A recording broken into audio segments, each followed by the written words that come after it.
ఓం నమో భగవతే వాసుదేవాయ. ఓం అజ్ఞానతిమిరంధస్య జ్ఞానాంజనశలాకయ చక్షురున్మిలితం యేన తస్మై శ్రీ గురవే నమః.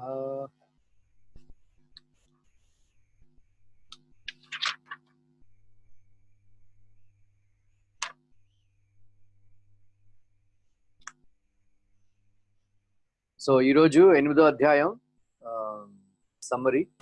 సో లాస్ట్ శ్లోకంలో 7వ అధ్యాయం లాస్ట్ శ్లోకంలో సాధిభూతి ఆది దైవం మాం సాధి యజ్ఞం చ ఏ విదుహు ప్రయాణకాలేపి చ మాం తే విదురు యుక్త చేతసః. కృష్ణుడు అంటాడు అనమాట, నన్ను ఎవరైతే నేను ప్రిసైడింగ్ డిటీని గవర్నింగ్ ప్రిన్సిపల్ అధిభూత అధిదైవ అధి యజ్ఞ యొక్క అది దేవతని అని అర్థం చేసుకుంటారు, ఎవరి మనసులు నా పట్ల ఆసక్తి కలిగి ఉంటాయో వాళ్ళు నన్ను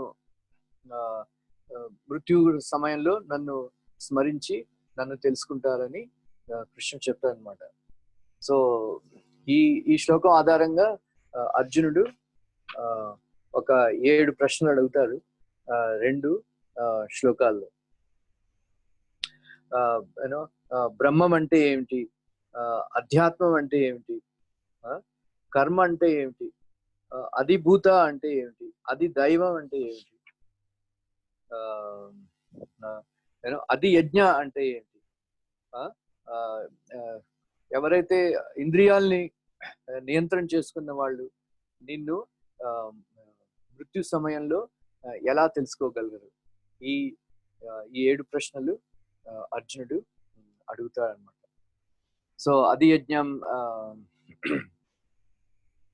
అంటే అప్పుడు కృష్ణుడు చెప్తాడు, బ్రహ్మం అంటే అక్షర, ఇక్కడ బ్రహ్మం అంటే జీవుడు కాదనమాట. అందువల్ల కృష్ణుడు అంటాడు అక్షరం బ్రహ్మ పరమం, పరబ్రహ్మం అన్నాడు, బ్రహ్మాన్ని కాదు. అదేనమాట, అది చాలా ఇంపార్టెంట్. స్వభావం అంటే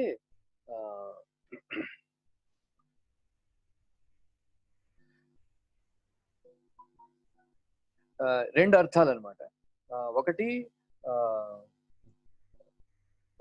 దేహాత్మ బుద్ధి వల్ల, మరో నేను శరీరాన్ని అనుకున్న వాళ్ళు, అది స్వభావం అని. రెండో అర్థం ఏమిటంటే స్వభావం అంటే జీవుడి యొక్క స్వరూప స్థితిలో ఉండడం.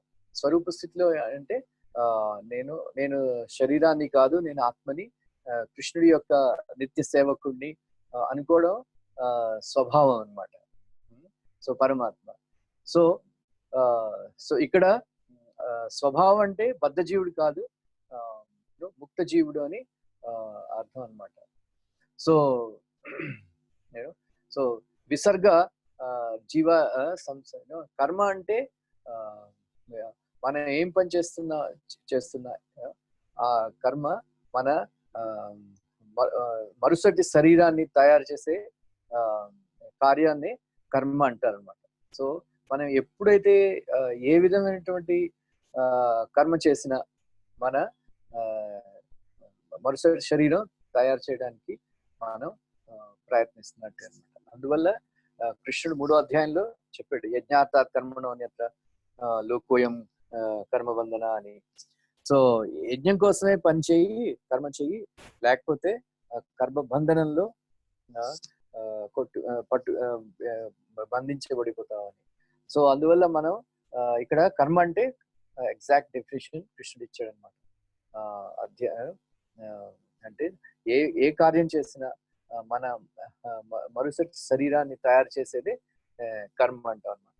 సో మనం ఏ కర్మ చేసినా సరే ఒక 100 జన్మల వరకు దాని యొక్క సుఖాన్ని దుఃఖాన్ని మనం అనుభవించక తప్పదన్నమాట. సో ఒక్క కర్మ చేస్తే 100 జన్మల దాకా అవి నశించదన్నమాట. అందువల్ల మనం చాలా జాగ్రత్తగా ఉండాలి. సో ఈ అధ్యాయంలో కృష్ణుడు బాగా ఇదే, ఒకటి యోగమిశ్ర భక్తి చెప్తున్నాడు, మళ్ళీ తర్వాత కేవల భక్తి కూడా చెప్తున్నారు కృష్ణుడు. తర్వాత జీవుడి యొక్క గతి ఏంటి,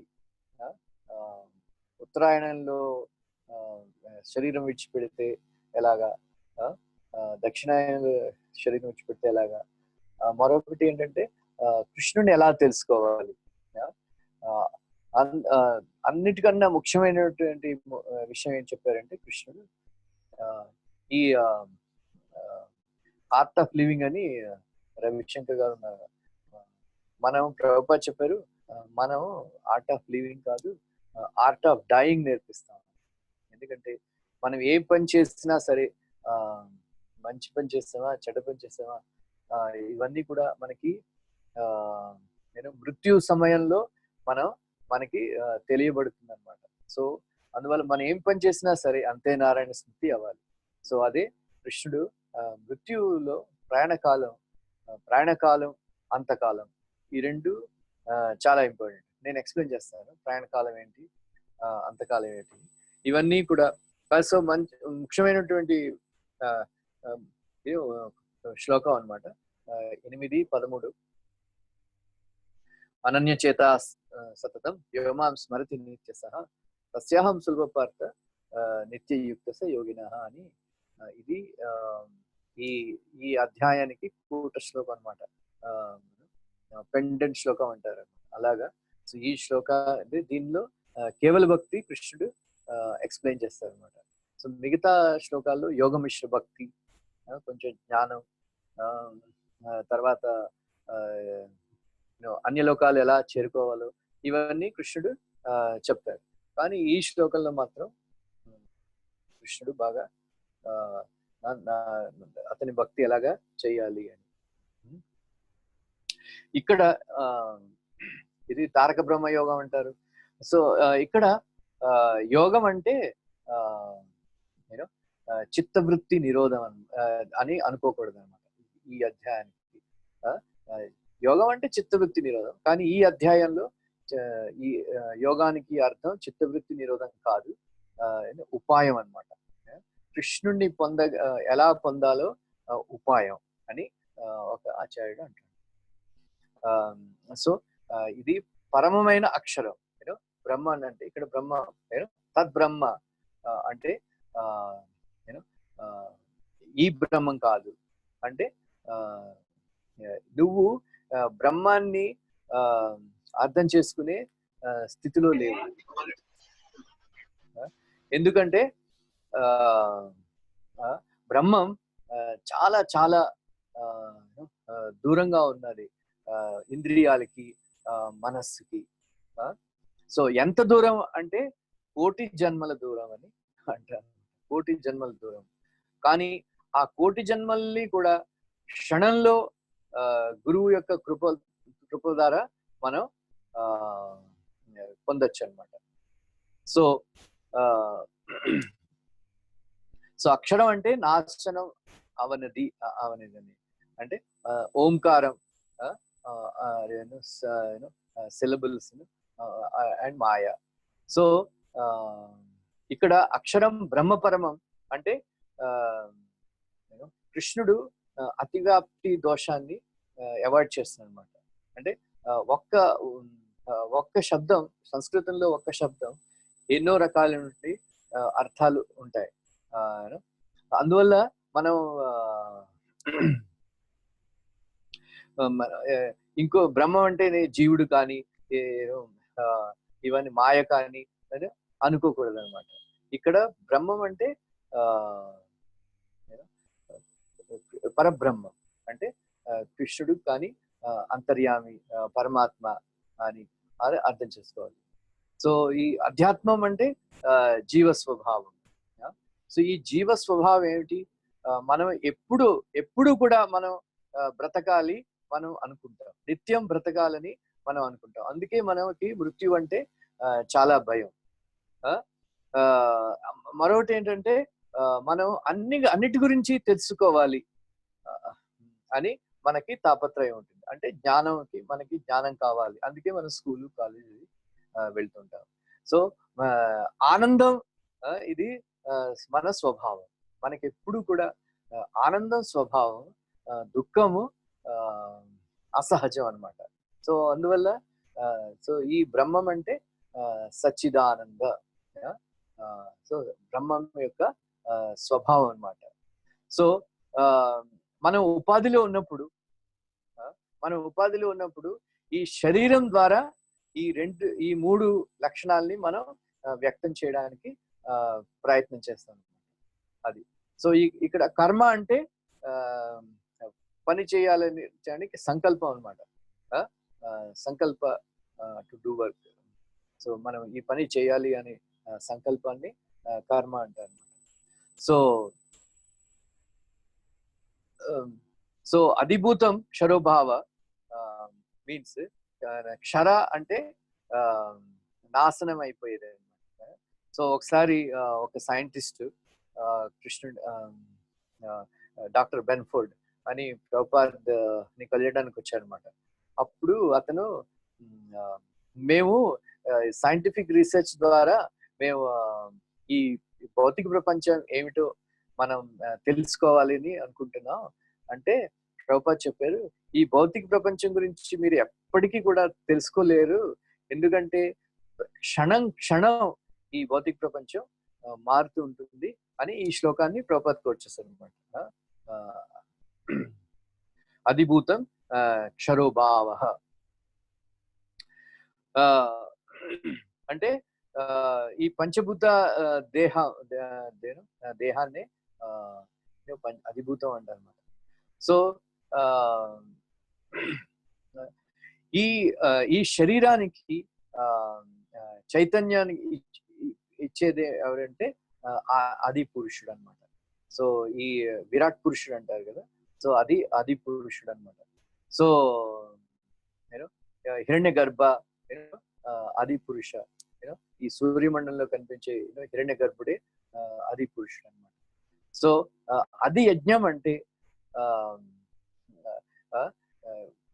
అందరి జీవుల్లో ఉండే అంతర్యామియే అది యజ్ఞం అని మనం అర్థం చేసుకోవాలన్నమాట.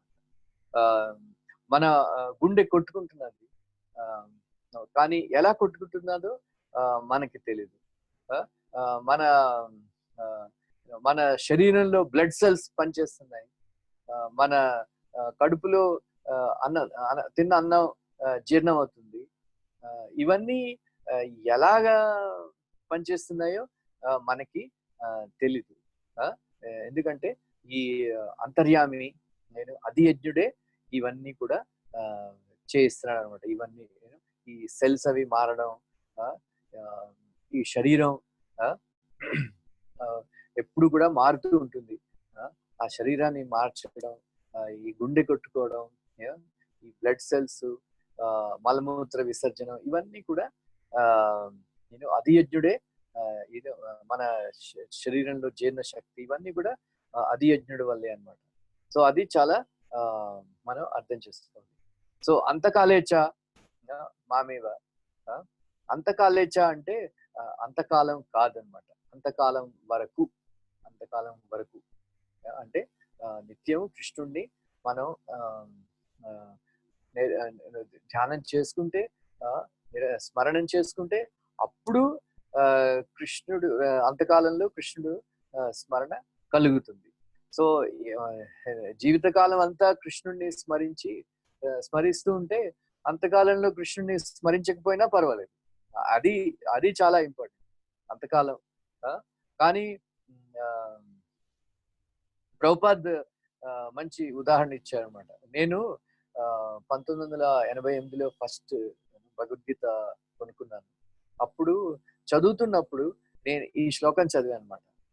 చిన్నప్పటి నుంచి మా మదర్ వాళ్ళందరూ కూడా శంకరాచార్యని ఫాలో అయ్యేవారు. సో వాళ్ళ అప్పుడప్పుడు మాటలు వినేవాడిని, అంతేనారాయణ స్మృతి అని అనుకునేవారు. సో ఈ శ్లోకం చదివినప్పుడు నేను అనుకున్నాను, మంచిదే, నేను జీవితం అంతా ఎంజాయ్ చేస్తాను, నాకు ఇప్పుడు తెలిసిపోయింది కదా, అంతకాలంలో నారాయణుడిని స్మరిస్తే ముక్తి పొందొచ్చు అని. అంటే అది తప్పు, ఆ విచార తప్పు. ఎందుకంటే ప్రభుపాద్ చెప్పారు అనమాట, జీవితాంతం అభ్యాసం చేయకపోతే అంతకాలంలో కృష్ణుడిని స్మరించడం అసంభవం అని ఒక ఉదాహరణ ఇస్తుంటారు. మనకి ఎవరైనా మన ఎవరైనా అడిగారు అనుకోండి, ఈ సండేకి భరతనాట్యం ప్రోగ్రామ్ ఇవ్వాలి అంటే అని మనం ఇవ్వలేము.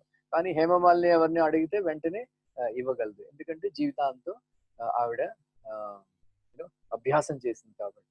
సో అలాగే జీవితాంతం నేను అభ్యాసం చేసిన వాళ్ళే ఆహ్, కృష్ణుడిని ధ్యానం చేయొచ్చనమాట. సో ఒక 10 సంవత్సరాల కింద 10, 16, 14 206లో ఎప్పుడో ఆహ్, ముంబైలో చాలా పెద్ద వరదలొచ్చాయన్నమాట. చాలా మంది వేల కొలది మంది చనిపోయారు కూడా. ముంబై అంతా మునిగిపోయింది. ఆహ్, సో మా మాకు తెలిసిన ఒక ఆవిడని మహిం స్టేషన్ దగ్గర రాత్రంతా చిక్కుకుపోయిందన్నమాట. చాలా వరదలు అవి భయపడిపోయింది. సో తర్వాత ఎలాగో అలాగా ఎవరో రక్షించి తీసుకొచ్చారు. సో నేను అడిగాను ఆవిడని మృత్యు దగ్గరికి వచ్చేసింది కదా! కృష్ణుడిని స్మరిస్తున్నావా? కృష్ణుడు గుర్తుకొచ్చాడా? అంటే ఆవిడ చెప్పిందనమాట, లేదు ప్రభు నాకు చింత అయిపోయింది. ఎందుకంటే నా కొడుకు ఎక్కడున్నాడో, నా కూతురు ఎక్కడుందో, నా మొగుడు ఎక్కడున్నాడో వాళ్ళ గురించే చింతే. ఆహ్, నేను కృష్ణుడిని చాలా తక్కువ స్మరణ చేసుకున్నాను. అంటే నేను అప్పుడు చెప్పాననమాట. సో ఇంకా మీరు భగవంతుడి ధామాన్ని చేరుకోవడానికి సిద్ధంగా లేరు అని. సో ఇది చాలా అది యాక్చువల్లీ చాలా కష్టం. కృష్ణ త్వదీయ పద పంకజ పంజరాంతం ఆద్యయుమే విశతు మానస రాజహంసం ప్రాణ ప్రయాణ సమయే తపవాత పిత్తే కంఠావరోధన విదో స్మరణం కుటస్థే. ఇది ప్రభుపాద్ వారి చాలా ఫేవరెట్ శ్లోకం అన్నమాట. ఎప్పుడు కూడా అతను పాడేవాడు అనమాట ఈ శ్లోకం. ఇది కులశేఖర ఆళ్వార్ రాసింది. సో కృష్ణ త్వదీయ పద పంకజ పంజరాంతం.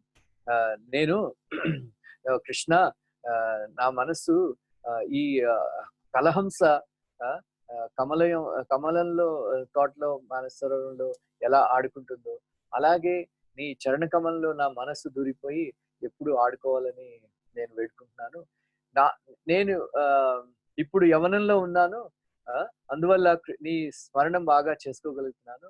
కానీ ముసలితనంలో కఫము, పిత్తం, వాతం ఇవన్నీ కూడా అడ్డొచ్చి నీ నామస్మరణ ఎలాగా అవ్వగలదు. అందువల్ల నేను ఇప్పుడే నా ప్రాణం తీసేయి అని నేను వేడుకుంటున్నాను ఒక అర్థం చెప్తాడు ప్రభుపాద్. ఒకసారి 1942లో యాక్చువల్లీ ఒకసారి Prabhupad San Francisco visa office వెళ్ళారనమాట. అప్పుడు అక్కడ ఆవిడని అడుగుతారు. అది 30వ ఫ్లోర్ లో ఉంది, 30 అంతస్తుల బిల్డింగ్ లో ఉన్నది వీసా ఆఫీస్. అతను ఆవిడని ప్రభుపాద్ అడిగారు ఆవిడ ఆఫీసర్ని, ఇక్కడ భూకంపాలు వచ్చే జోన్ కదా, అటువంటిది ఇంత పెద్ద బిల్డింగ్ ఎందుకు కట్టారు అని. అంటే ఆవిడ అంటుంది, ఇది ఎర్త్క్వేక్ ప్రూఫ్, ఇది భూకంపాలు ఇది భూకంపాల వల్ల ఇవి చదరవు బిల్డింగ్స్ అని. అంటే ప్రభుపాద్ చెప్పారు ఏది కూడా ఎర్త్క్వేక్ ప్రూఫ్ కాదని. తర్వాత మరుసటి రోజు ఆ అప్లికేషన్ ఫిల్అప్ చేస్తున్నప్పుడు బిల్డింగ్ లో భూకంపం వచ్చేస్తుంది అన్నమాట. అప్పుడు ముకుంద్ మహారాజ్ ప్రభుపాద్ దగ్గరే ఉంటారు. ముకుంద్ మహారాజ్ చాలా భయపడిపోయి అరవడం మొదలు పెడితే ప్రభుపాద్ అడిగాడు, ఏంటవుతుంది అంటే ప్రభుపాద్ భూకంపం వస్తున్నది అంటే ప్రభుపాద్ చెప్పారు అనమాట. 1942లో రెండవ ప్రపంచ యుద్ధం అయినప్పుడు కలకత్తా ఈ మీద దాడి జరిగింది. అప్పుడు ఇటువంటి శబ్దాలే నేను విన్నాను. అప్పుడు మేము అండర్ గ్రౌండ్ లో వెళ్ళాం. అప్పుడు అనుకుంటున్నాను, నేను కృష్ణ నేను మిమ్మల్ని స్మరిస్తున్నాను బాగా, ఈ రోజే నన్ను చంపే ఇప్పుడే, ఎందుకంటే నీ దగ్గరికి రావచ్చు కదా అని ప్రభుపాద్ చెప్పారు అనమాట. అంటే అప్పుడు ప్రభుపాద్ చెప్పారు అనమాట, మనం నార్మల్ సహజ స్థితిలో ఉన్నప్పుడు మృత్యు అంటే భయం ఉండదు, కానీ ఇటువంటి వరదలు వచ్చినప్పుడు, భూకంపాలు వచ్చినప్పుడు మనకి మృత్యు అంటే భయం కలుగుతుంది.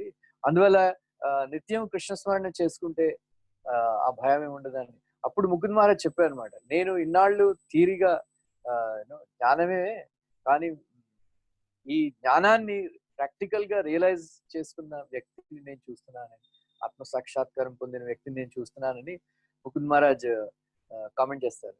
సో అలాగా మనం శరీరాన్ని విడిచిపెట్టడానికి ఎప్పుడు కూడా తయారై ఉండాలన్నమాట. అంటే నిత్యం అభ్యాసం చేసుకున్న వాళ్ళకి ఆ ఏ బాధ ఉండదు.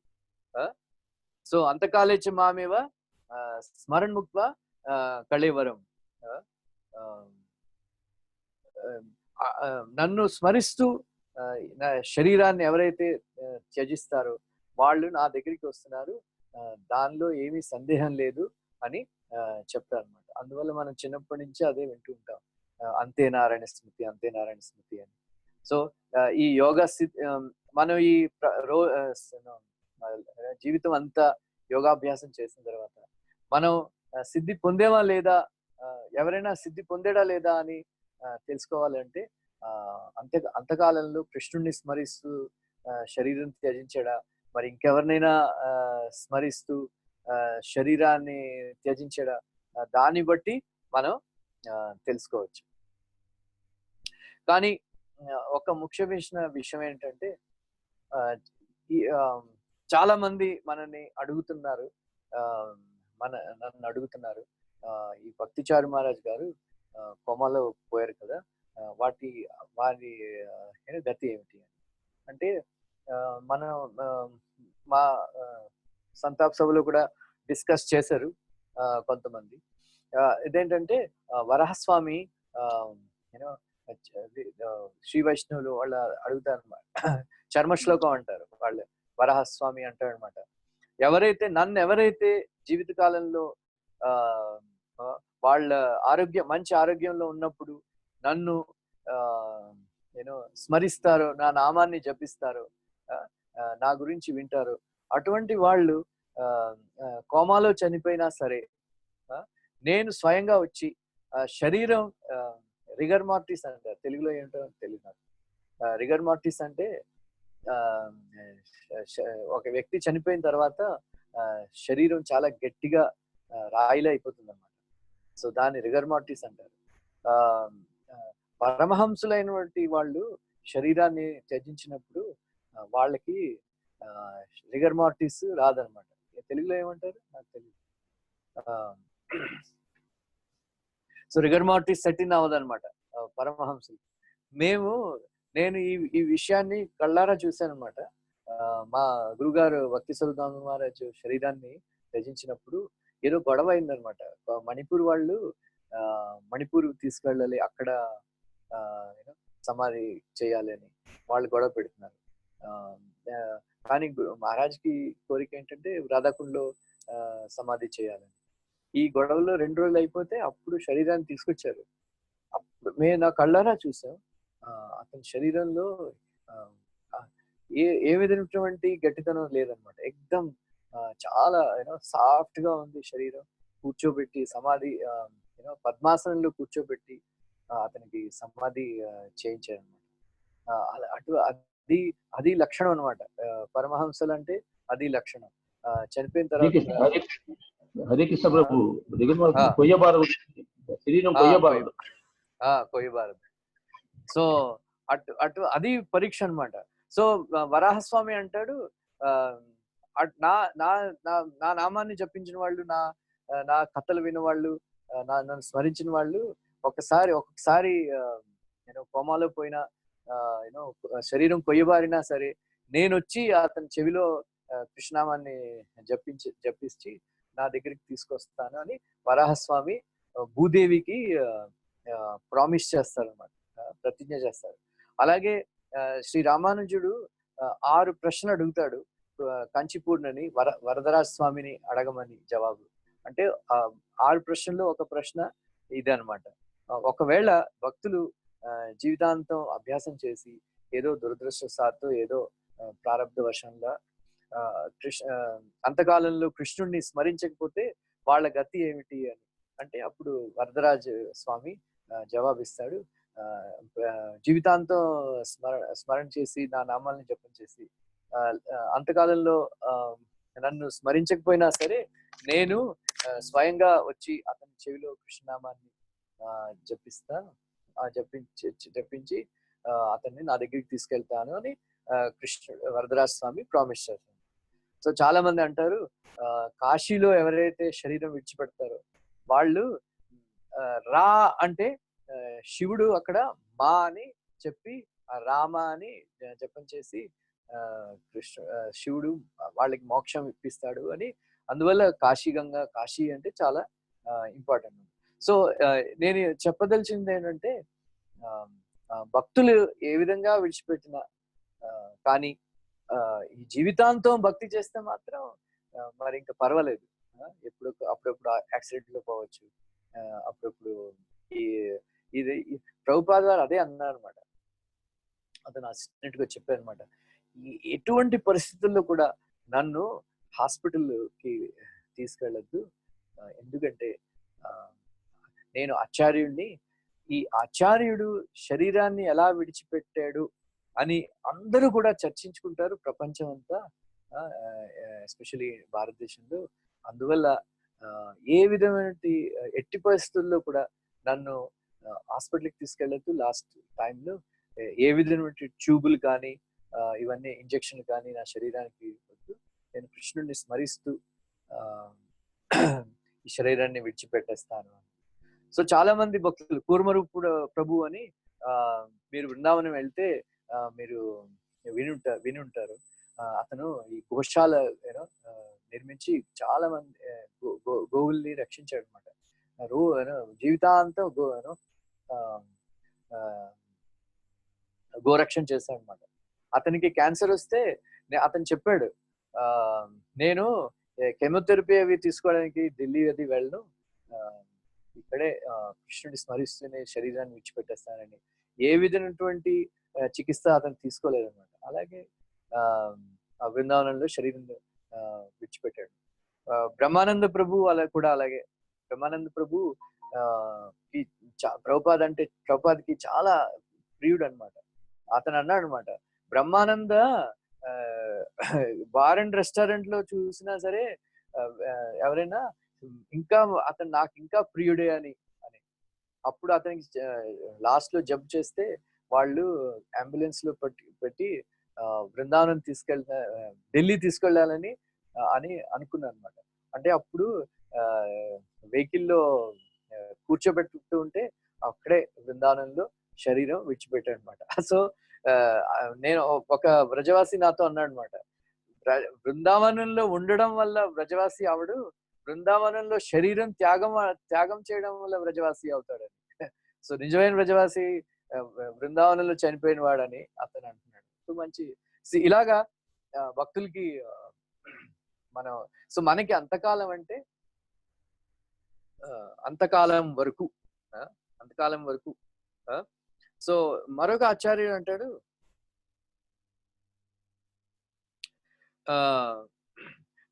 సపోజ్ కోమాలో వెళ్ళక ముందు కృష్ణుడిని స్మరిస్తే అది అంతకాలం స్మరణే అని అంటారు అనమాట. సో అందువల్ల మనకి అంతకాలం కన్నా ప్రయాణ కాలం చాలా ఇంపార్టెంట్. సో అది అన్నమాట. సో ఇది కానీ దెన్ మనకి ఎప్పుడైనా సరే మనకి మృత్యు రావచ్చు. సో అందువల్ల ఒక ఆచార్యుడు అంటాడు, నిత్యం రెండు విషయాల గురించి ఎప్పుడు స్మరణ చేసుకోవాలి. ఏమిటంటే ప్రభుపాద చెప్తారనమాట, నిత్యం సన్నిహిత్యం మృత్యు. ప్రభుపాద చెప్పారు, నువ్వు ఎప్పుడు మృత్యు నా దగ్గర ఉంటున్నది అని అనుకోవడం, అది ఒకటి స్మరణ చేసుకోవాలి. మరి కృష్ణుడిని ఎప్పుడు స్మరణ చేసుకోవాలి. ఈ రెండు కూడా ఎప్పుడు మర్చిపోకూడదు అనమాట. సో మరొక ఆచార్యుడు రెండు విషయాలు మాత్రం ఎప్పుడు మర్చిపోవాలి. ఏమిటంటే మనం పరులకు చేసిన ఉపకారం, పరులు మనకు చేసిన అపకారం, ఈ రెండు మనం మర్చిపోవాలి. ఈ రెండు ఎప్పుడు గుర్తుంచుకోవాలి, నిత్యం సన్నిహిత్యం మృత్యు అండ్ కృష్ణుడిని అలాగనమాట. సో ఒకతను అంటాడు, మనం బ్రతికుండడమే చాలా అద్భుతమైన విషయం, ఎందుకంటే మనం ఆత్మ ఈ ప్రాణం వదిలిపెట్టి వెళ్ళడానికి 9 ద్వారాలు ఉన్నాయని. అందువల్ల చాలా మనం మన శరీరం చాలా సున్నితమైనటువంటి ఎప్పుడైనా సో అందువల్ల ఈ యూనో ప్రయాణ కాలం అంటే ప్రయాణం ఎందుకంటే మనకి మనం ఎప్పుడైతే టికెట్ ఎప్పుడైతే మనం ఢిల్లీ వెళ్ళాలి అనుకున్నాం, బృందావన్ వెళ్ళాలి అనుకున్నాం, దాని ముందు ట్రైన్ లో కూర్చోడం కన్నా దాని ముందు ఈ సూట్ కేస్ ప్యాక్ చేసుకోవడం, టికెట్ బుక్ చేసుకోవడం, స్టేషన్ కి వెళ్ళడానికి టాక్సీ బుక్ చేసుకోవడం, ఇవన్నీ చాలా ఇంపార్టెంట్. మనకు కావాల్సిన వస్తువులన్నీ మన దగ్గర ఉన్నాయా, అక్కడికి వెళ్ళడానికి డబ్బులు, ఖర్చుకి డబ్బులు, ఇవన్నీ కూడా పోగు చేసుకోవడం, దాన్ని ప్రయాణకాలం అంటారు అనమాట. సో అలాగా మనం డెత్ కి ప్రిపరేషన్ నే ప్రయాణకాలం అంటారు. అది చాలా ఇంపార్టెంట్. సో అదనమాట. సో మనం ఎప్పుడు కూడా ఈ శరీరాన్ని విడిచిపెట్టడానికి తయారుగా ఉండాలన్నమాట. సో నేను ఒకసారి ఒకతను చనిపోతూ ఉంటే వాళ్ళ బంధువులందరూ వచ్చి దగ్గరుండి చుట్టూ కూర్చుని ఏడుస్తున్నారు. అంటే ఆ చనిపోయేవాడు చెప్తున్నాడు, మీరు కాదు ఏడవలసింది, నేను ఏడవాలి. ఎందుకంటే నేను సంపాదించిన డబ్బంతా నాతో తీసుకొని వెళ్ళలేకపోతున్నాను, అవన్నీ కూడా మీరే కదా ఎంజాయ్ చేస్తారు, సో మీరు నవ్వండి, నేను ఏడవాలి అని. అలాగా మనం మనతో తీసుకెళ్లే వస్తువులు మనం సంపాదించుకోవాలన్నమాట. సో అనుశాసనిక పురంలో భీష్మదేవుడు అదే అంటాడు, మనతో తీసుకువెళ్ళేవి రెండు, ఒకటి మనం చేసిన ధర్మకార్యాలు, రెండోది మనం చేసిన జపం, కృష్ణ జపం. ఎన్ని నామాలు చేసామో అది కౌంట్ అన్నమాట. అవన్నీ మన దగ్గరికి మనతో తీసుకెళ్ళచ్చు. మనం ఎన్ని ధర్మకార్యాలు చేసామో అవన్నీ మనతో తీసుకెళ్ళచ్చు. కానీ మనం ఇక్కడ వదిలిపెట్టే డబ్బుల్ని మనం ఎక్కువ సంపాదిస్తే మనకి చనిపోయిన తర్వాత కూడా మనకి నష్టమే. ఎందుకంటే మనం సంపాదించిన డబ్బు విడిచిపెట్టి వెళ్ళిపోతే, అందువల్ల భీష్ముడు అంటాడు అనమాట, ఒక 50% అట్లీస్ట్ చనిపోయే ముందు కృష్ణుడికి డొనేషన్ కృష్ణ మందిరానికి దానం ఇచ్చి వెళ్ళివ్వాలి. ఎందుకంటే మనతో వస్తుంది అది. కాకపోతే ఈ మనం విడిచిపెట్టిన డబ్బుతో పిల్లలు వాళ్ళు పాపాలు చేస్తే మనం ఎక్కడున్నా సరే మనకి తగులుతుంది అనమాట. అది చాలా ఇంపార్టెంట్. సో అందువల్ల మనం బాగా ప్రిపేర్ అవ్వాలన్నమాట. సో కృష్ణుడు యమ్యం వాపి స్మరణ భావం చర్యత్యంతే కళేవరం. సో కృష్ణుడు అదే అనమాట అంటాడు అనమాట. సో ఇది చాలా ఇంపార్టెంట్ వర్స్. మనం దేని గురించి ఆలోచిస్తామో మృత్యు సమయంలో దాన్ని పొందుతామని. సో మనకి మంచి ఉదాహరణ ఉన్నది. భరత్ మహారాజ్ లేడీ పిల్లల్ని తీసుకొచ్చి లేడీని స్మరిస్తూ శరీరాన్ని విడిచిపెట్టడం వల్ల అతను లేడీ జన్మ ఎత్తడం అయిందనమాట. సో పురంజన 4వ స్కంద్ భాగవతంలో పురంజనుడు స్టోరీ ఉంది. ఆ పురంజనుడు అందువల్ల ప్రభుపాద చెప్పారనమాట, ఒక స్త్రీ భర్త మీద అనురాగం ఉంటే అది చాలా మంచిది. ఎందుకంటే భర్తని స్మరిస్తూ శరీరాన్ని విడిచిపెడితే ఆయన మరుసటి శరీరం ఆవిడికి పురుష శరీరంలో దొరుకుతుంది. కానీ ఒక పురుషుడు ఎప్పుడూ కూడా ఒంటరిగా చచ్చిపోవాలి, బంధువులతో కూర్చుని చచ్చిపోకూడదు. ఎందుకంటే ఒక పురుషుడు భార్య మీద ఆసక్తి పెట్టుకుని భార్యని స్మరిస్తూ శరీరాన్ని విడిచిపెడితే చాలా నష్టం కలుగుతుంది. ఎందుకంటే మరుసటి శరీరం ఆవిడికి అతని స్త్రీ శరీరంలో స్త్రీ జన్మ ఎత్తవలసి వస్తుంది. స్త్రీ జన్మ ఎత్తితే ముక్తి పొందడానికి చాలా కష్టం. ఎందుకంటే ప్రభుపాద చెప్పారు, వాళ్ళకి ఇంద్రియాలని కంట్రోల్ చేయడం వాళ్ళకి చాలా కష్టం. అందువల్ల సో మనం దేని ప్రభుపాద చెప్పారు అనమాట, ఈ వీళ్ళు బాగా తాగుళ్ళకి అలవాటు అయిపోయి మద్యపానం అది చేసుకుంటూ మాంసాహారాలు తింటూ పరస్త్రీ పరదారతి పెట్టి జూదం ఆడుకునే వాళ్ళు వీళ్ళందరూ కూడా ఆ, వచ్చే జన్మలో మరుసటి జన్మలో పందులై పుడతారని. ఈ ఆడవాళ్ళందరూ కూడా ఈ ఫిల్మ్ యాక్టర్స్ వాళ్ళందరూ కూడా వాళ్ళ శరీరాలని చూపించడం వల్ల వాళ్ళందరూ కూడా చెట్లై పుడతారు. సో ఈ వీళ్ళ ఈ మధ్యన బాగా ఫ్యాషన్ అయిపోయింది కుక్కల్ని పెంచుకోవడం. సో కుక్కల్ని పెంచుకుని లాస్ట్ లో కుక్కల్ని స్మరిస్తే కుక్కలై జన్మెత్తాలని అందువల్ల చాలా జాగ్రత్తగా ఉండాలి. కానీ కృష్ణుడు మనకి ప్రామిస్ చేశాడు, నేహా బిక్రమణాస్తి ప్రత్యవాహన విద్యతే స్వల్పమప్యస్య ధర్మస్య త్రాయతు మహతో భయాత్.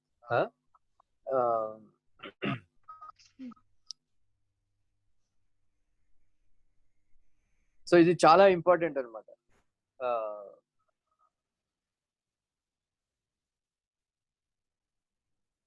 ఒక పూనాక పేష్వా ఒకతను కఫం వల్ల చాలా ఇబ్బంది పడుతున్నాడు అనమాట.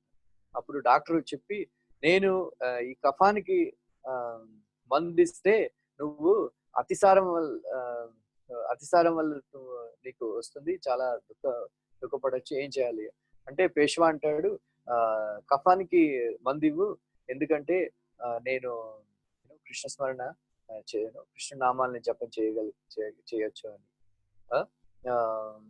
సో లైక్ అజామిలుడు కూడా.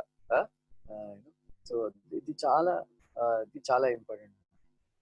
సో తర్వాత తస్మాత్ సర్వేషు కాలేషు మామనుస్మర యుద్ధ, నన్ను స్మరిస్తూ యుద్ధం చేయు అంటే నన్ను స్మరిస్తూ మనం కృష్ణుడిని స్మరిస్తూ కృష్ణుడిని మన దైనందిక కార్యాలు చేసుకోవాలి.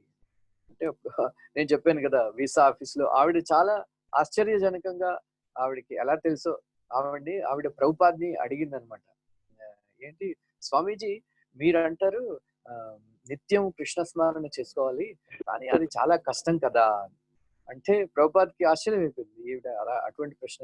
అంటే ప్రభుపాద్ అడిగి మంచి జవాబు ఇచ్చాడు, నువ్వు ఎంత బిజీగా ఉన్నా బట్టలు వేసుకోవడం ఆహారం తినడం మర్చిపోవు కదా, అవి న్యాచురల్, అలాగే మనకి ఇంట్రెస్ట్ ఉంటే కృష్ణ స్మరణ చాలా సులభమే అని సో అతను అంటాడు అనమాట. సో అలాగా తస్మాత్ సర్వేషు కాలేషు సో మయర్పిత మనోబుద్ధి అంటే మన మనస్సుల్ని బుద్ధిని కృష్ణుడికి అర్పణ చేసి చేయమంటున్నాడని కృష్ణుడు అతనికి అనుబంధం. అందువల్ల అనుస్మరణ యుద్ధ అనుస్మరణ మీన్స్ అంటే కంటిన్యూస్ అన్నమాట, ఎప్పుడు. సో అనుబంధం, అనురాగం, అనుస్మరణ ఈ సాధన వల్ల మనకి కలుగుతాయి అన్నమాట. సో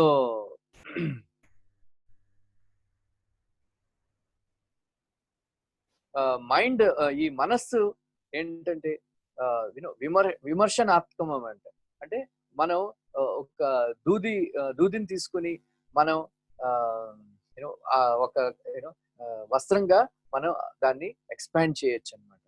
అలాగే మనం కృష్ణుడి గురించి ఆలోచిస్తూ ఒక్క కృష్ణుడిని స్మరించాలి అని నిర్ణయం తీసుకుంటే ఆ దూదిని వస్త్రంగా ఎక్స్పాండ్ చేసినట్టు మనం నిరంతర కృష్ణ స్మరణగా మనం అది ఎక్స్పాండ్ చేయొచ్చు అనమాట. సో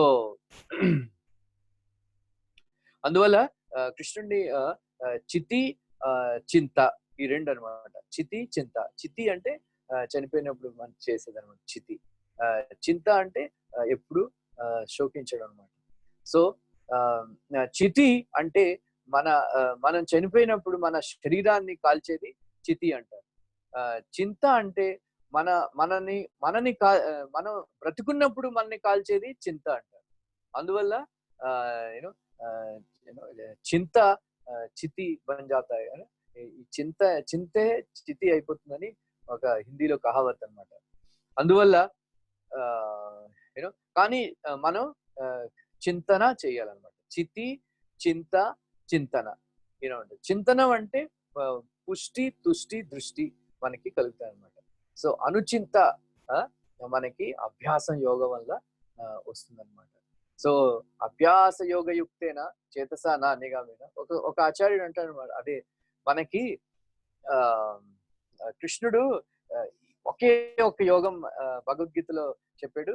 అదేంటంటే అభ్యాస యోగం అని. సో దేనికైనా అభ్యాసం చేయడం అన్నమాట. అందువల్ల ఈ అభ్యాస యోగానికి 3 ఆలు కావాలన్నమాట. ఈ అభ్యాస యోగం ఆతో స్టార్ట్ అవుతుంది కదా. సో ఈ అభ్యాస యోగంలో మనకి 3 కావాలి, 3 ఆలు కావాలి.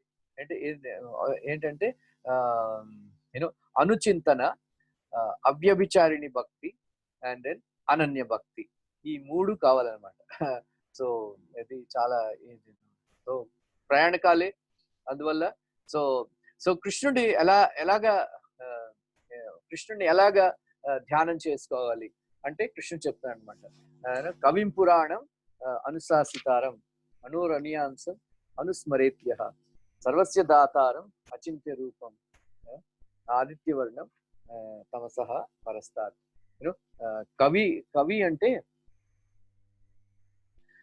కవి అంటే ఒమ్నిషియంట్ అనమాట.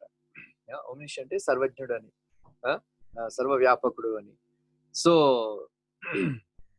సో ఇది ఈ నెక్స్ట్ 4 శ్లోకాలు కూడా కృష్ణుడు ఏం చెప్తున్నాడంటే యోగమిశ్ర భక్తి చెప్తున్నాడు అనమాట. సో అందువల్ల సో ఈ కవి ఈ కుమారాదులు కూడా కవులే, కానీ వాళ్ళు మొట్టమొదటి నుంచి కవులు కాదనమాట. అందువల్లే కవి పురాణం అంటున్నాడు అనమాట. సో కృష్ణుడు ఎప్పుడూ కూడా సర్వజ్ఞుడే అని. సో వీళ్ళు మధ్యలో సర్వజ్ఞులు అయ్యారనమాట. సో అంతర్యామి అతను బిగినింగ్ లెస్ అనమాట, అనాది సర్వజ్ఞుడు. కానీ అంతర్యామి భక్తి మీద, భక్తి సూత్రాల మీద ప్రబోధనం చేయడం అనమాట. కానీ నేను నీకు అనుశాసితారం అంటే నేను దయతో నీకు ఇవన్నీ కూడా చెప్తున్నాను.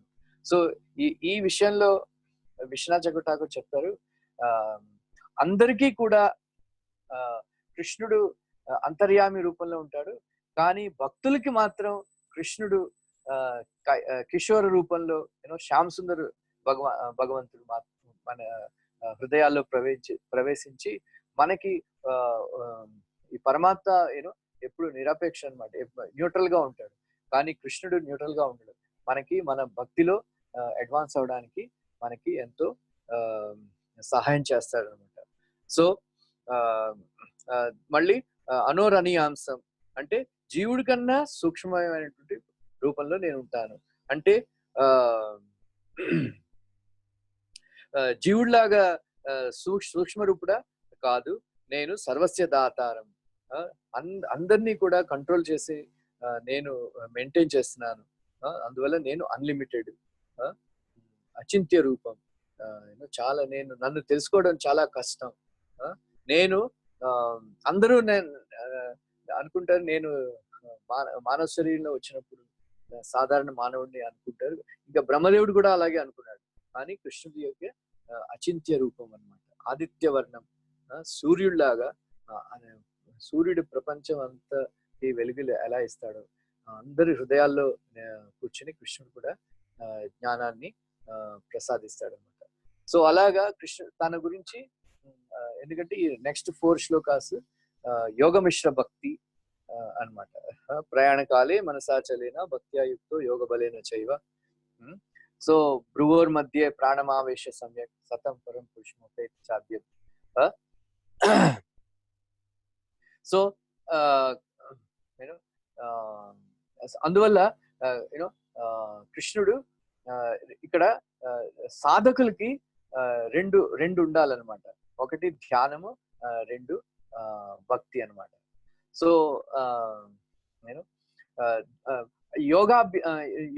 వాళ్ళు ఎవరైతే యోగాభ్యాసం ద్వారా వాళ్ళు ముక్తి పొందుతారో వాళ్ళకి క్రమముక్తి సద్యోముక్తి రెండు విధాలు అనమాట. సో ఈ యోగులకి క్రమముక్తి అంటే స్టెప్ బై స్టెప్ అనమాట వాళ్ళకి దొరుకుతుంది. సో భక్తులకి మాత్రం సద్యోముక్తి, వెంటనే ముక్తి దొరికిపోతుంది అనమాట. సో ఇది చాలా ఇంపార్టెంట్. సో భ్రువోర్ మధ్య యూనో మీన్స్ మన ఈ రెండు బ్రుకుటి మధ్య మనం అదనమాట మనం కాన్సన్ట్రేట్ చేయాలి. సో భ్రువోర్ మధ్య అంటే గడప దగ్గర అనమాట. సో గడప దగ్గర ఉండడం.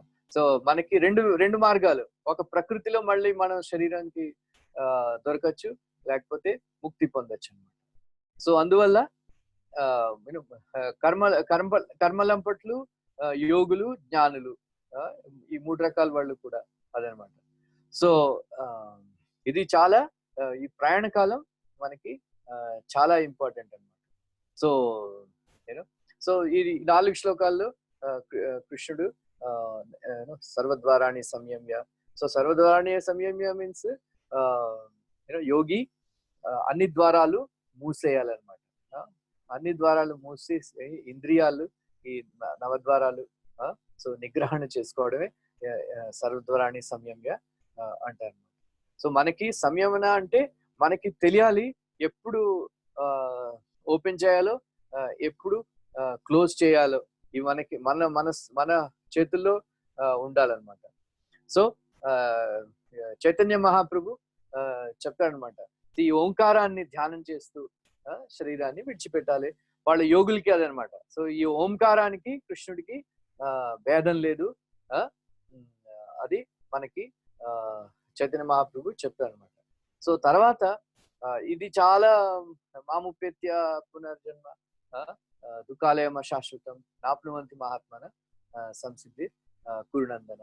సో మనకి అందరికీ తెలిసిన ఈ శ్లోకం, ఈ సంసారం ఏంటి స్వభావాన్ని కృష్ణుడు బాగా చెప్పాడు అనమాట. దుఃఖాలయము అశాశ్వతము. ఆలయం అంటే రిజర్వాయర్ అనమాట. దుఃఖాలయం అంటే రిజర్వాయర్ ఆఫ్ దుఃఖ అనమాట. సో ప్రభుపాద మంచి ఉదాహరణ చెప్తారు. ఒకతను బీచ్కి వెళ్ళి ఇక్కడ అంతా మట్టే అని అరుస్తున్నాడంట. సో బీచ్ లో మట్టే కదా, అలాగా ఈ సంసారంలో అంతా దుఃఖమే. సుఖం అంటే తెలియదు అనమాట. నిజమైన ఆనందం ఏంటంటే ఇది చాలా శంకరాచార్యులు అదే అంటే మహాభారతంలో కూడా ఉన్నది. మనుష్యానందం ఒకటి మనకి కలిగేది ఏంటంటే బ్రహ్మానందం, నాట్ బ్రహ్మానందం, బ్రహ్మానందం. బ్రహ్మానందం అంటే మన దుఃఖ నివృత్తి అనమాట. దుఃఖ నివృత్తి కలిగినప్పుడు మనం ఆనందం అనుకుంటాం. మనకి ఎప్పుడు కూడా దుఃఖాన్ని కలిగిస్తుంటాయి, కానీ మనకి దుఃఖ నివృత్తి కలిగినప్పుడు మనం ఆనందం అనుకుంటాం. కానీ నిజమైన పాజిటివ్ ఆనందం మనకి ఎప్పుడు కలగలేదు అనమాట.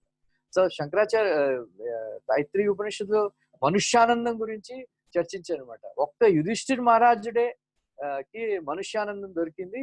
మనుష్యానందం కావాలి అంటే చక్రవర్తి ఉండాలి, ఇంద్రియాలు చాలా బలంగా ఉండాలి, ఇవన్నీ ఏదో లక్షణాలు ఉన్నాయి. సో మనుష్యానందం కూడా ఒక యుధిష్ఠిర్ మహారాజుకే దొరికింది అని. సో మనకి దొరికేదంతా బ్రహ్మానందమే. సో బ్రహ్మానందం, మనుష్యానందం, దేవత ఆనందం, దేవతలకి కొంచెం దొరికే ఆనందం అదొకటి. మరొకటి బ్రహ్మానందం. తర్వాత భక్తి ఆనందం. తర్వాత హైయెస్ట్ ఏంటంటే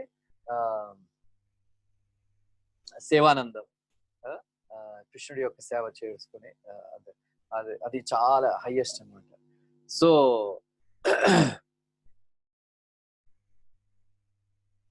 సో కానీ అందువల్ల ఈ ప్రపంచం అంతా కూడా మనకి దుఃఖాలయం అశాశ్వతం అన్నమాట.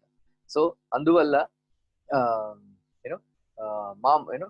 మనకి ఇది చాలా ఇంపార్టెంట్ ఉంటుంది. సంసిద్ధి అంటే మోక్షం అన్నమాట. సో అభ్యాస యోగం అంటే తత్ చింతనం, తత్ కథనం, తత్ అన్యోన్య ప్రబోధనం అన్నమాట. సో అనన్య చేత ఇక్కడ ఇది అన్నిటికన్నా ముఖ్యమైనటువంటి శ్లోకం అన్నమాట. సో అనన్య చేత అంటే కృష్ణుణ్ణి తప్ప మరి ఇంకా దేన్ని కూడా చూడకపోవడమే అనన్య చేత అన్నమాట. సో ఇది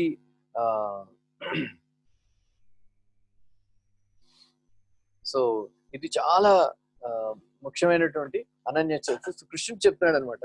సో ఎవరైతే నన్ను ఎప్పుడు మర్చిపోకుండా యూనో సో ఇప్పటి వరకు కూడా కర్మ మిశ్ర భక్తి, యోగ మిశ్ర భక్తి ఈ కృష్ణుడు చెప్తున్నాడు అనమాట. కానీ ఇక్కడ ఈ శ్లోకం మాత్రం కేవల భక్తి అనమాట, ప్యూర్ డివోషన్ సర్వీస్. సో అందువల్ల నన్ను పొందడం ఎవరికి సులభం అని కృష్ణుడు చెప్తున్నాడు అనమాట. సో ఎవరైతే నన్నే నిత్యం స్మరిస్తూ ఉంటారో, దేశకాల పాత్ర ఏవి చూడకుండా, ఎవరి మనస్సులు కర్మ పట్ల కానీ, జ్ఞానం పట్ల కానీ, యోగం పట్ల కానీ ఆసక్తి చూపరో, ఎవరి మనస్సు ఆసక్తి ఉండదో, ఎటువంటి దేవతల్ని కూడా ఆరాధించరో, స్వర్గలోకం వెళ్ళాలని, ముక్తి పొందాలని కోరిక పెట్టుకోరు,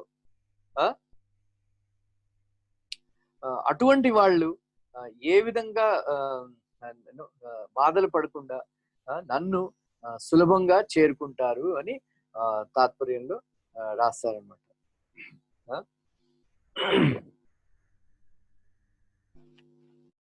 సో దిస్ ఇస్ ఈ శ్లోకం అర్థం చేసుకుంటే చాలు.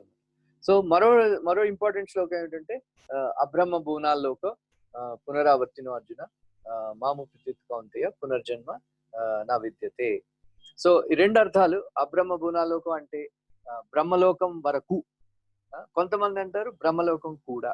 ఎందుకంటే రెండో స్కంద భాగవతంలో మనకి అర్థమైంది కదా, బ్రహ్మలోకంలో ఉన్న వాళ్ళందరూ కూడా ఈ కల్పాంతంలో వాళ్ళు బ్రహ్మదేవుడు చనిపోయినప్పుడు వాళ్ళందరూ కూడా వైకుంఠం వెళ్ళిపోతారని మనం చదివాం. అందువల్ల కొంతమంది అంటారు బ్రహ్మలోకం వరకు అంటే తపోలోక మహర్లోక. సో బ్రహ్మలోకం వెళ్ళిన వాళ్ళు మళ్ళీ జన్మ ఎత్తరు అని సాధారణంగా మనం అనుకుంటాం అనమాట, మనకి అర్థం.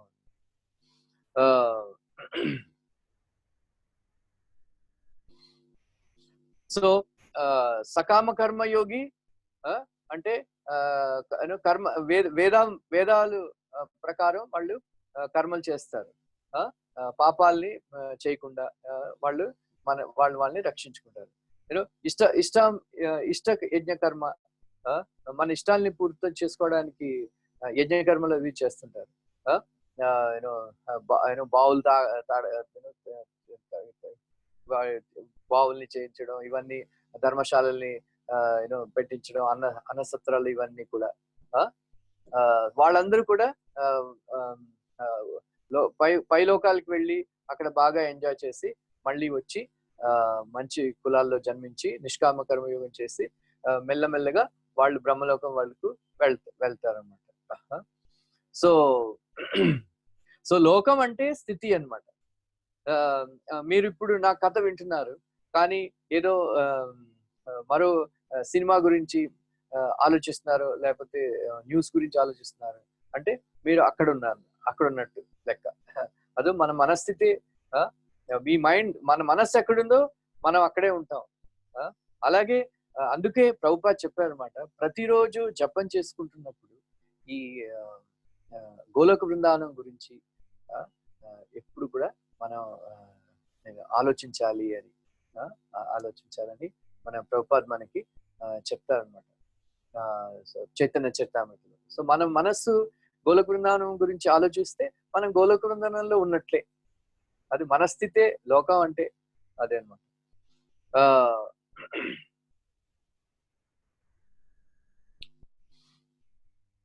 సో అందువల్ల మనకి ఇది తద్ మనస్క తద్ ఆలాప తద్ విచేష్టితం. గోపికలు అలాగే చెప్పాడు, తద్ మనస్క తద్ ఆలాప తద్ విచేష్టితం. మనస్సు అంతా కృష్ణుడి మీదే లగ్నం అయిపోయింది, వాళ్ళ మాటలంతా కృష్ణుడి గురించి వనరులే. తద్ విచేష్టితం, వాళ్ళ శరీరంతో కృష్ణుడి యొక్క లీలలు వాళ్ళు ప్రదర్శిస్తున్నారు అనమాట. అందువల్ల ఈ శరీరాన్ని, ఆత్మని, ఇవన్నీ కూడా మర్చిపోయారు వాళ్ళు అనమాట. అలాగా అనన్య చేత అది చేస్తున్నప్పుడు మనకి మనకి అది దొరుకుతుంది అనమాట. సో అందువల్ల కృష్ణుడు మనకి ఆ తర్వాత సహస్రయుగ పర్యంతం ఇవన్నీ కూడా బ్రహ్మదేవుడి యొక్క కాల పరిమితి ఇవన్నీ కూడా చెప్పి పరస్తస్మాత్ భావన్యో వ్యక్తో వ్యక్త సనాతనం కృష్ణుడు చెప్తాడు. ఇది ప్రభుపాద్ వారు చాలా సార్లు కోట్ చేశారు అనమాట. ఇది ఈ నష్టమయ్యే ప్రపంచం కాకుండా మరో ప్రపంచం ఉన్నది. ఏ ప్రపంచం అంటే నష్టమో అది అదే అనమాట. సో తర్వాత కృష్ణుడు చెప్పాడు అనమాట, అవ్యక్త అక్షర ఇది ఎవరైతే మీరు అనుకుంటున్నారో అవ్యక్తం అక్షరం అవన్నీ కూడా నేను, నా ధామమే, నా ధామానికి వచ్చిన వాళ్ళు ఎవరు కూడా మళ్ళీ తిరిగి రాదు. ఆ తర్వాత కృష్ణుడు మంచి శ్లోకం 2 శ్లోకాల్లో చెప్పాడు ఈ శరీరాన్ని ఎలాగా విడిచిపెట్టాలో. ఇది చాలా విస్తారంగా చెప్పవలసి వస్తుంది. ఈ చాలా మందికి ఈ డౌట్ మనకి అందరూ అనుకుంటారు ఉత్తరాయణంలో శరీరం విడిచిపెడితే ముక్తి కలుగుతుంది, దక్షిణాయనం ఏదో అశుభం, దక్షిణాయనంలో శరీరం విడిచిపెడితే ముక్తి కలగదు అని ఒక అపోహ ఉన్నదనమాట. అవేమీ కాదు. మన ప్రభుపాద్ వారు దక్షిణాయనంలోనే శరీరాన్ని విడిచిపెట్టారు. యాక్చువల్లీ దక్షిణాయనం ఉత్తరాయణం కన్నా మంచిది అనమాట. ఎందుకంటే దక్షిణాయనం అంటే అభ్యాస యోగం, అభ్యాస కాలం అనమాట. ఎందుకంటే ఈ 4 నెలలు నేను వర్ష ఋతువులో ఎవరు వెళ్లకుండా, ఎక్కడికి వెళ్లకుండా అభ్యాసం చేసుకోవాలి. సో మీరు చూసారు కదా, గురు పూర్ణిమ, ఇప్పుడు కృష్ణ జన్మాష్టమి వస్తుంది, రాధాష్టమి వస్తుంది, దసరా వస్తుంది, కార్తీక మాసం వస్తుంది, ధనుర్మాసం, ఇవన్నీ కూడా దక్షిణాయనంలో ఉంటాయి అన్నమాట. సో ఈ దక్షిణాయనం అంటే అభ్యాసం చేసుకునే సమయం అని ఒక ఆచార్యుడు ఉంటాడు. సో దక్షిణాయనంలో బాగా అభ్యాసం చేస్తే ఉత్తరాయణంలో శరీరం. సో చాలా మందికి ఈ డౌట్ ఉన్నదనమాట. అగ్నిర్జ్యోతి ఆహ శుక్ల షణ్మాస ఉత్తరాయణ, ఇవన్నీ ఇంకెప్పుడైనా మనం చెప్పొచ్చు. యాక్చువల్లీ ఇవన్నీ కూడా రెండు రకాల శరీరం విడిచిపెట్టే 2 రకాలు అన్నమాట. ఒకటి సుఖదేవ మార్గం, రెండోది వామదేవ మార్గం అని. సుఖదేవ మార్గం అంటే ఒక పక్షికి రెక్కలు వచ్చినప్పుడు వెంటనే ఎగిరిపోతుంది, అది అందువల్ల వెంటనే స్పిరిచువల్ వరల్డ్కి వెళ్ళిపోయేవాడు అనమాట సుఖదేవ మార్గం. రెండోది వామదేవ మార్గం ఏంటంటే చీమలు అనమాట. చీమలు మెల్లిగా పాకుతాయి. అలాగా ఈ యోగులందరూ ఒక్కొక్క లోకం నుంచి మరొక లోకానికి మెల్లమెల్లగా వెళ్ళి చాలా కొన్ని కోట్ల సంవత్సరాల తర్వాత వైకుంఠం చేరుకుంటారు. సో అది అగ్నిజ్యోతి అహ శుక్ల బ్రహ్మవేత్త గమనం అనమాట ఇక్కడ. సో ఈ అగ్నిజ్యోతి అంటే యాక్చువల్లీ అర్థం ఏంటంటే, ఫస్ట్ ఏంటంటే మనం శరీరాన్ని కాల్చినప్పుడు అగ్ని తీసుకుంటుంది అనమాట. అంటే ఫస్ట్ వీళ్ళు అగ్నిలోకం వెళ్తారు అనమాట. సో అగ్నిదేవుడు మరో లోకం ఉంది, అది శుక్ల లోకం. ఆ శుక్ల లోకానికి అగ్నిజ్యోతి ఆహా శుక్ల, ఆ శుక్ల లోకం నుంచి ఉత్తరాయణం లోకం అన్నమాట.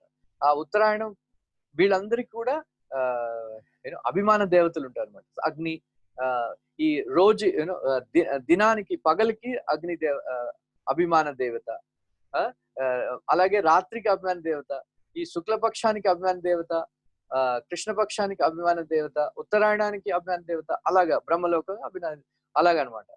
సో ఈ యోగులు ఎప్పుడైతే శరీరాన్ని విడిచిపోయి, అందరూ అనుకుంటారు దినంలో చనిపోయినప్పుడు, అగ్నిలో చనిపోయినప్పుడు, ఉత్తరాయణంలో చనిపోయినప్పుడు అలా అర్థం కాదనమాట. సో ఈ యోగాభ్యాసం చేసిన వాళ్ళు మొట్టమొదట ఈ వామదేవ మార్గం వాళ్ళు మొట్టమొదట అగ్నిలోకంలో వెళ్తారు అనమాట. ఆ అగ్నిదేవుడు శుక్లలోకానికి ఇస్తాడు. శుక్లలోకం నుంచి ఉత్తరాయణం నుంచి బ్రహ్మలోకం, అలాగా మెల్లమెల్లగా వాళ్ళు వెళ్తారు అనమాట. సో మిగతా ఈ పుణ్యకర్మాలు చేసిన వాళ్ళు మాత్రం కృష్ణపక్షం, రాత్రి, పొగ, ఇవన్నీ ఉంటాయి. సో ఫస్ట్ ఈ పొగ పురుషుడు వాళ్ళని తీసుకెళ్తాడు అనమాట. సో తర్వాత రాత్రి పురుషుడికి ఇస్తాడు. ఆ రాత్రి పురుషుడు కృష్ణపక్షానికి, ఆ తర్వాత దక్షిణాయనం, తర్వాత దక్షిణాయనం నుంచి చంద్రలోకం, ఆ తర్వాత మళ్ళీ మనకి వెనక్కి వచ్చేస్తాడు అనమాట. కానీ యోగుడు మాత్రం సపోజ్ రాత్రి చనిపోయాడు అనుకోండి, ఆ రాత్రి పురుషుడు వచ్చి ఆ దినం పురుషుడికి వాళ్ళకి ఇచ్చేస్తాడు అనమాట. సో ఈ ఈ ఇది చాలా ఇంపార్టెంట్. 7th క్యాంటో భాగవతం 15వ అధ్యాయంలో నారద ముని చాలా విస్తారంగా దీని గురించి మనకి చెప్పాడు. మీరు చదువుకోండి లైక్ అనమాట. సో దానివల్ల సో శుక్ల కృష్ణ గతి, అందువల్ల కృష్ణుడు చెప్తాడు. అందువల్ల దోస్ హూ ఎవరైతే ఈ రెండు శుక్ల కృష్ణ గతి జగత నైతే శృతి పార్థ జానన్, ఈ రెండు కూడా ఈ రెండు పాత్రలు తీసుకున్న మార్గాలను తీసుకున్న వాళ్ళే బిల్డర్ అవరు, విస్మితులు అవరు వాళ్ళకి. ఎందుకంటే తస్మాత్ సర్వేషు కాలేషు యోగయుక్తో భవార్జున.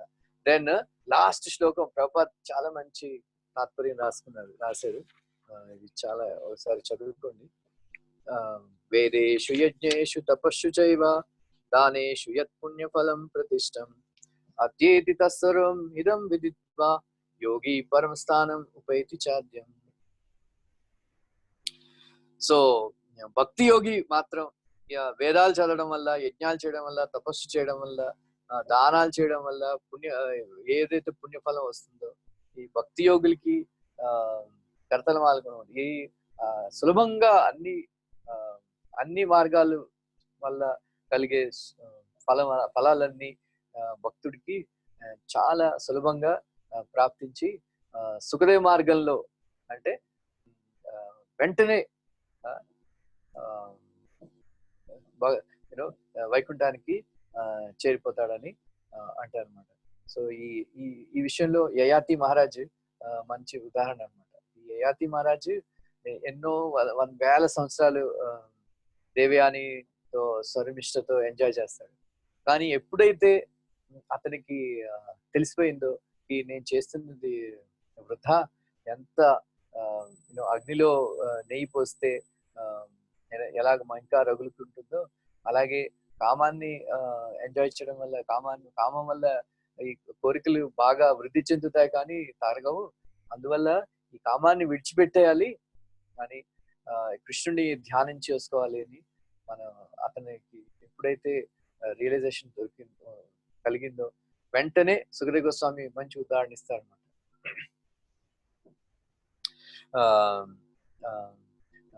ఒక పక్షికి రెక్కలు రాగానే ఎలాగ ఎగిరిపోయిందో అతనికి విజ్ఞానం రాగానే వెంటనే కృష్ణుడిని పొందగలిగాడు అని అతను చెప్పారు అనమాట. సో ప్రభుపాద్ మంచి తాత్పర్యం రాస్తాడు ఆ విషయంలో. ఏంటంటే ఎంత ఇంద్రతృప్తిలో మునిగిన, ఎన్ని కార్యాల్లో మునిగిన ఈ ఒక్క శబ్దాన్ని ఎప్పుడు మనకి గుర్తు పెట్టుకోవాలి. ఏంటంటే నేను నిత్య కృష్ణ దాసుని అని ఎవరైతే ఎప్పుడు గుర్తు పెట్టుకుని ఈ పనులన్నీ చేస్తారో వాళ్ళకి ఈ కర్మ బంధనాలు అవన్నీ కూడా తాకవు, వెంటనే మనం ముక్తి పొందొచ్చు అని ప్రభుపాద చెప్పారన్నమాట. సో అందువల్ల మనం జపం చేసుకుంటున్నప్పుడు ఎప్పుడు కూడా ఈ విషయాన్ని మనం స్మరిస్తూ జపం చేసుకోవాలన్నమాట.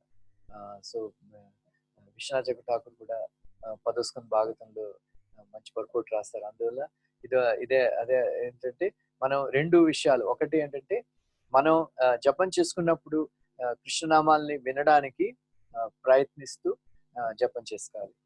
రెండోది అర్థాన్ని ఎప్పుడు కూడా మననం చేసుకోవాలి.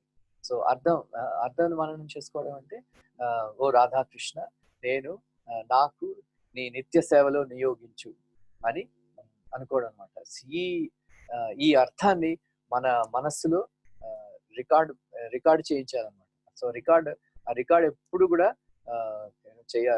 పలుకుతుండాలన్నమాట. నేను కృష్ణుని నిత్యదాసుని, నేను కృష్ణుని నిత్యదాసుని అని అలాగా రికార్డు మోహించాలన్నమాట. సో ఒకటి. రెండోది, మొట్టమొదటిది నేను కృష్ణుడు నామాల్ని వినడానికి ప్రయత్నించడం.